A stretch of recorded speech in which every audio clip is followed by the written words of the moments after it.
Yo mga idol, kamusta na? Barangay Ginebra updates tayo ngayon. Pero bago tayo magsimula, Merry Christmas no? And please huwag niyong kalimutan mag-like and subscribe para update kayo sa ating mga Barangay Ginebra updates. So, Scottie Thompson instant promoted bilang captain nga po ng Barangay Ginebra. Sa naging huling laban nga po kasi nila no, kontra sa kupuna ng TNT Tropang Giga ay very unpredictable at talagang napakaganda ng pinakita ni Scottie, which is kagagaling pa nga lang po niya sa injury at magkagayon man maganda ang performance na pinakita. Tila na nasabayan niya pa no, at nabantayan niya ang magagaling at star player ng TNT. Sa pagkakataon nga pong ito, sinabi mismo no ni Coach Tim Con na si Scottie Thompson muna ang pansamantalang captain hanggat hindi pa nga po bumabalik ang galing o paglalaro no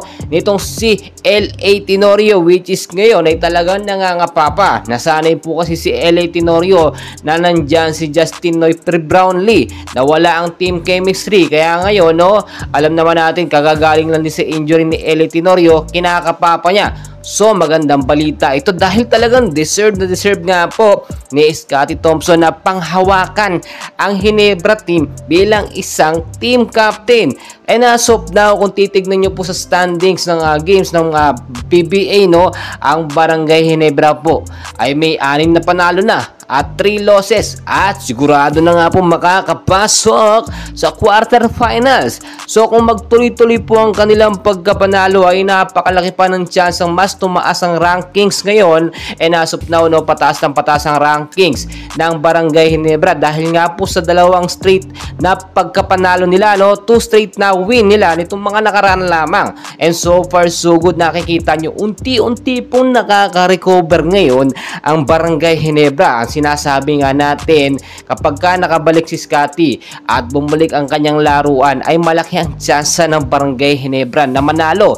Tignan nyo mabuti, nung walang Scottie nung mga huling mga laban dahil nga po na-injured siya ay talagang hindi na nanalo ang Barangay Ginebra kahit merong Tony Bishop. Ito kasi si Tony Bishop ay alangan na alangan at hindi niya ma-meet yung ine-expect po ng mga Ginebra pa sa kanya, which is talagang nakaka-disappoint. Pero hindi pa binibigyan ng pagkakataon or binigyan pa ng isang pagkakataon ng Ginebra ni Chief Team Con para nga po magpakitang gilas. Pero ang magandang balita natin dito, kung sakali nga pong hindi pa talaga makabalik ang dating galing ni L.A. Tenorio ay magkakaroon na tayo ng permanenteng captain dito sa Barangay Ginebra, which is assistant coach nga po na si Scottie Thompson.